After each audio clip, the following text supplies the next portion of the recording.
Hello student, good morning. आज हम पढ़ेंगे पाठ 12 समय पर न मिलने वाले। इसके लेखक हैं हरिशंकर परसाई। ये एक व्यंग्य रचना है। ठीक है, इस आइए सीखें। इसमें हम पढ़ेंगे व्यंग्य विधा का परिचय। जो पाठ है वो व्यंग्य विधा है। उर्दू, अंग्रेजी व हिंदी शब्दों को पृथक कर पहचानना।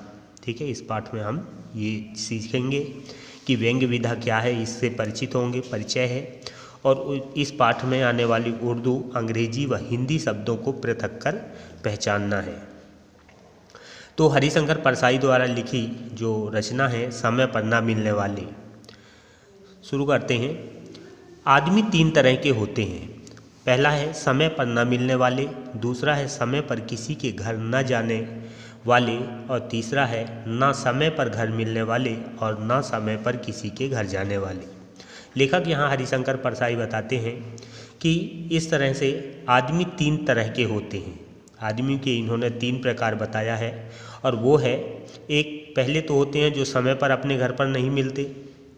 फिर दूसरा वो है जो किसी के घर पर भी समय पर नहीं जाते, और तीसरा है जो दोनों में होते हैं, ना समय पर घर पर मिलते और ना समय पर किसी के घर पर जाने वाले होते हैं। इसके बाद कुछ मुट्ठी भर जीवधारी बचते हैं जो समय पर घर मिलते हैं और समय पर दूसरों के घर भी जाते हैं। सज्जनता बस हम इन्हें भी आदमी कह देते हैं। अब लेखक बताते हैं कि इन तीन प्रकार के आदमियों के बाद कुछ लोग बचते हैं, जिनको लेखक ने बताया मुट्ठी भर मीन्स बहुत कम। ठीक है, बहुत कम ऐसे व्यक्ति बचते हैं जो समय पर घर में मिलते हैं। ठीक है, कि वो कोई व्यक्ति है जो अपने घर में समय पर मिलता है, और अगर वो दूसरे के घर जाता है तो समय पर दूसरे के घर भी जाते हैं। ये सज्जनता बस हम इन्हें भी आदमी कहते हैं।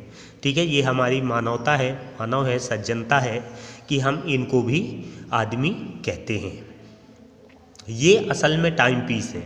अब लेखक ने इन्होंने व्यंग्य बताया है कि ये कुल मिला के टाइम पीस हैं।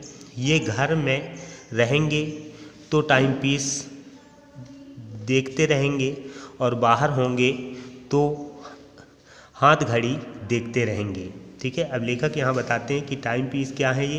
ये घर में रहेंगे तो टाइम पीस, ठीक है, देखते रहेंगे, टाइम देखते रहेंगे, और बाहर होंगे तो हाथ घड़ी देखते रहेंगे। हाथ में जो घड़ी पहने हैं, ठीक है, उसको भी वो देखते रहेंगे। इन्हें हम बर्दाश्त कर लेते हैं। ठीक है, अर्थात इनके जो कार्य हैं, इस कार्य को हम क्या करते हैं, बर्दाश्त कर लेते हैं, सह लेते हैं, मगर इनकी चर्चा करना व्यर्थ है। लेखक यहाँ लिखते हैं कि इस तरह के व्यक्तियों की चर्चा करना, ठीक है, इनको व्यर्थ कहा गया है, कि ये व्यर्थ हैं। चर्चा उनकी करनी है जिन्होंने सुबह 8 बजे घर पर मिलने का वादा किया था, पर वे घर पर नहीं हैं। हम उनकी बैठक में इंतज़ार कर रहे हैं। बड़ा लड़का शिष्टता का निर्वाह करने के लिए बैठा हुआ कोई किताब पढ़ रहा है। वह बीच बीच में आँख की कोर से हमें देख लेता है कि हम उठने की तैयारी कर रहे हैं या नहीं। हम तनाव कम करने के लिए उससे उसकी पढ़ाई के बारे में पूछ लेते हैं, खेल के बारे में बात कर लेते हैं। वह हमारे बड़े सवाल का छोटा सा जवाब देता है, और हमें लगता है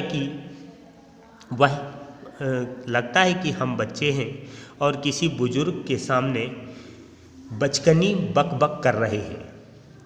हम अखबार पढ़ने लगते हैं, समाचार पढ़कर विज्ञापन पढ़ने लगे, बीच बीच में पूछ लेते हैं कहाँ गए हैं।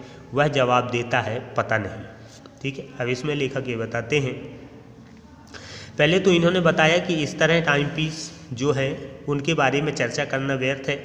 ठीक है, आगे बताते हैं कि चर्चा उनकी करनी है, ऐसे व्यक्तियों की चर्चा करनी है जिन्हें सुबह 8 बजे घर पर मिलने का वादा किया पर वे घर पर नहीं हैं। ठीक है, जो समय का उपयोग नहीं करते, वो किसी को 8 बजे मिलने के लिए बोले कि 8 बजे हम घर पर मिलेंगे, परंतु परिणाम ये हुआ कि वो 8 बजे घर पर नहीं मिले। हम उनकी बैठक में इंतज़ार कर रहे हैं।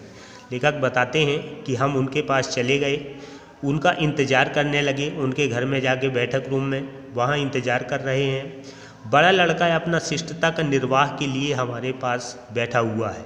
ठीक है, उनके घर का जो बड़ा लड़का है वो विनम्रता शिष्टता का निर्वाह कर रहा है और हमारे पास बैठा हुआ है, कोई किताब पढ़ रहा है। बैठे बैठे वो कोई किताब पढ़ रहा है। वह बीच बीच में आँख की कोर से हमें देख लेता है। ठीक है, और उसी बीच वो बुक पढ़ते हुए, किताब पढ़ते हुए हमें अपनी तिरछी आँखों से देखता है कि हम उठने की तैयारी कर रहे हैं या नहीं। ठीक है, नेक्स्ट। ओके।